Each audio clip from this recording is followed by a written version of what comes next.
Bueno, Gerard, aquí vemos dos tipos diferentes de crampones. Este sería un crampón mucho más ligero, ya por construcción, material, aluminio. Este es de acero. Estos los dos son semiautomáticos, es decir, que los cogemos por delante y tenemos un cierre automático detrás, pero siempre asegurados a nuestro pie. Este crampón está hecho básicamente para caminar, muy flexible y muy ligero. Este está hecho más para escalar. Si te fijas, estas puntas no son nada agresivas, son muy planas, es decir, que en hielo nos escaparíamos de él, está hecho para nieve dura. Y este, en cambio, las puntas son mucho más agresivas, mucho más afiladas, preparadas para una entrada muy rápida y muy estable en el hielo. Correcto. Aparte, este te ha dicho que era muy flexible y este es muy rígido. Fíjate que tiene muy poca flexibilidad en la placa central. Este es básicamente un crampón de escalada y este es un crampón de caminar. Podemos apoyar para irnos a hacer una salida caminando con hielo, o podríamos apoyarnos en una salida de esquí de montaña con un crampón de este tipo. Ahora ya lo único que nos queda es regular la bota bien graduada. Por esta plaquita puedo regularla, pondré la bota aquí, la parte de delante toca a los hierros y el talón queda perfectamente encajado aquí detrás.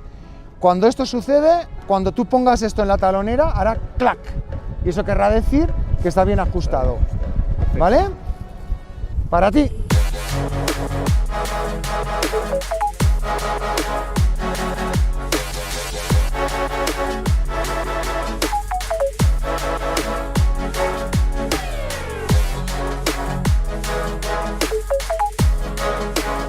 Ahora, para cerrar, cojo la cinta, la paso por aquí delante, ¿vale?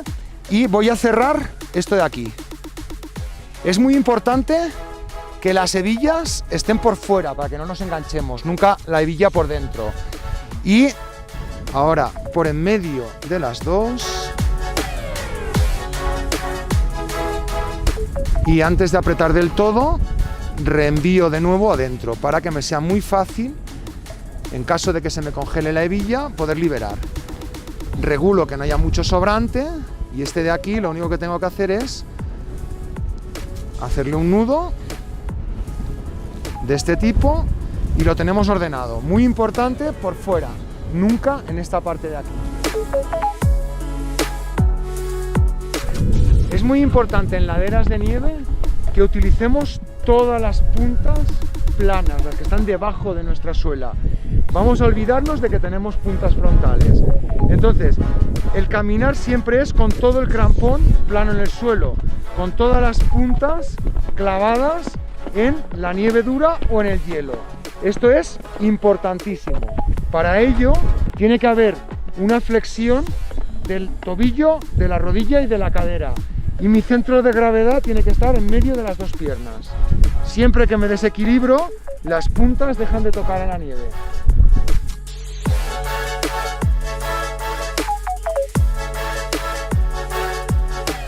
El piolé es nuestra herramienta básica como alpinistas o como montañeros. Nuestra vida depende de él, ya no solo para escalar, el hecho de que si yo me cayera en una pendiente así, poder pararme con él.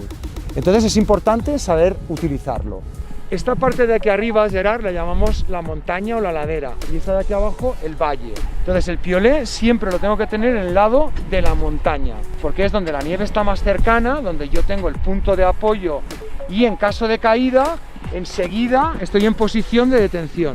Cuando nos caemos, tengo que tener en cuenta que el crampón no puede pararme. Si yo clavo los crampones en una cierta velocidad, lo que provocaré es un frenazo automático desde el crampón que me va a propulsar al aire, dando volteretas y descontrolando completamente la caída. Toda la autodetención se inicia en el piolé, de forma que cuando yo me caigo, ¿vale? Imagínate ahora que yo resbalé aquí, estoy en el suelo, rápidamente pongo el piolé me permite darme la vuelta, fíjate que levanto las piernas y una vez lo tengo ya a nivel del pecho, lo clavo completamente, pongo las puntas de los crampones y me levanto de la nieve para evitar que pueda deslizar. Ya una vez estoy estabilizado, será cuando me levante.